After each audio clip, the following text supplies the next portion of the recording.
I thought it would be a good time to revisit the new Ghostbusters 2 for the NES. Because while I did a Christmas special about it a couple of years ago, there's a new rebooted Ghostbusters movies at the cinemas, which is why I thought it would be a good idea to take a look at one of my favorite Ghostbusters games. And if you're watching this in the far future, there actually was a bit of a controversy regarding the new Ghostbusters movie, but I'll get back to that at the end of the review on why that's important. But let's roll back the clock a little bit. In March 2016, Sony released the first trailer for that Ghostbusters remake, which seemed pretty lame, and it had what seemed to be all the worst jokes from the final movie mixed together with an awful dubstep remix of the Ghostbusters theme. Now for the reboot, Sony went with an all-female cast, which is a pretty cool idea actually. But the trailer rose to become one of the most disliked videos on YouTube, and since 2016 was at the height of political correctness and third-wave feminism, Sony managed to twist the narrative where anyone who disliked the trailer suddenly were hugely misogynistic and against women in general. In fact, they went so far as to delete all the comments from the true Ghostbusters fans who gave actual constructive feedback, and left all the comments in from the actual misogynistic asshats on YouTube.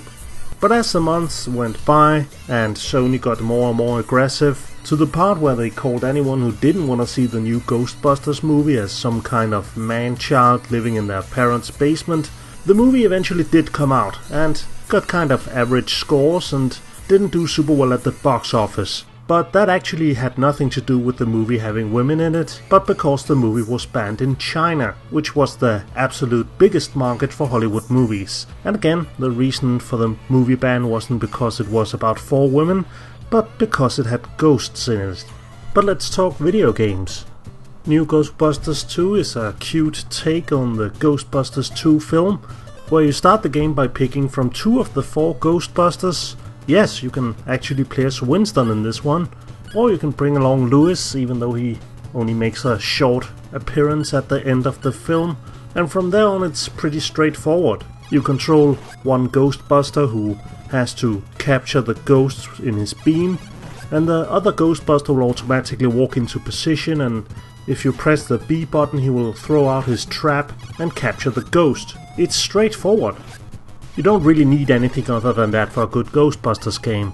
So while other Ghostbusters games are either filled with mechanics about building up your business and buying new equipment, or just some kind of simple run-and-gun shoot fest, this takes the business of busting ghosts down to the fundamentals. Now, new Ghostbusters 2 is not to be confused with Activision's Ghostbusters 2, also for the NES. Because this is one of those games that only got localized for Japan and Europe, and not because of the usual reason where the game is just sort of average, but because Activision held the exclusive Ghostbusters rights in North America. New Ghostbusters 2 is actually pretty fun, and as a result of the limited regional availability, it's also pretty pricey on eBay. Now while it is a pretty fun game, I have to admit that it does run out of steam a little bit past the first level. The first level is great. You have to move through the courthouse and bust ghosts, and there's a Slimer rolling a food cart at you. And in another place there's a lady on the ground surrounded by ghosts which you have to rescue, and the stage culminates in the boss fight with the Scaleri brothers.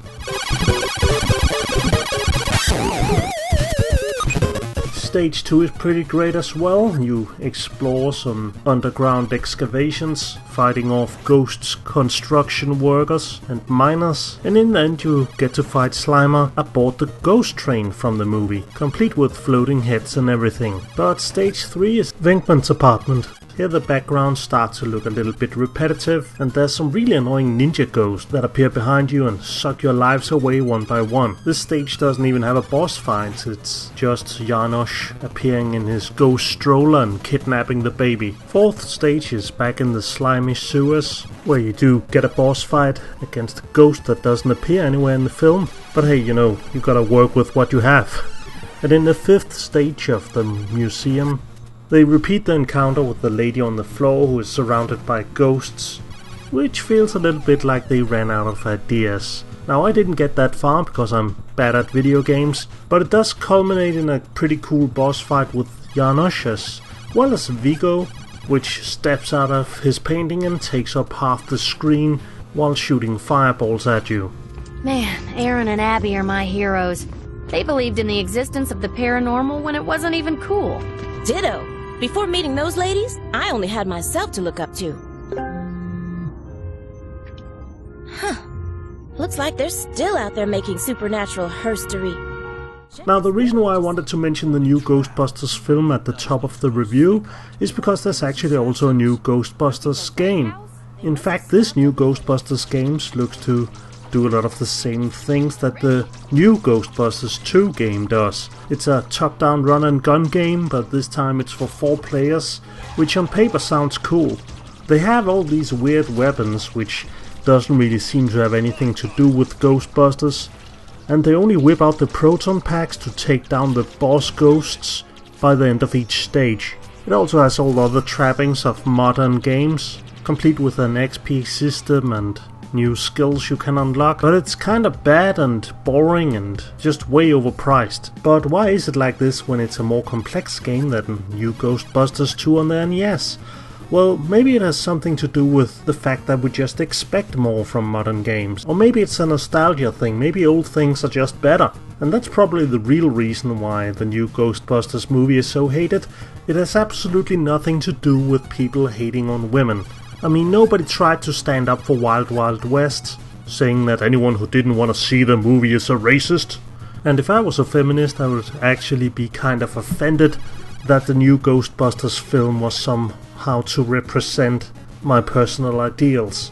I mean, if we really want some equality, we should stop discussing it in contexts that doesn't matter. I mean, if you want to put women in movies and video games, then just put women in movies and video games. People have done it for years. I don't understand why it's suddenly such a big deal now, because there's tons of big, huge, real problems for women. All these Hollywood remakes have missed the mark most of the time, the only possible exception being the new Mad Max film.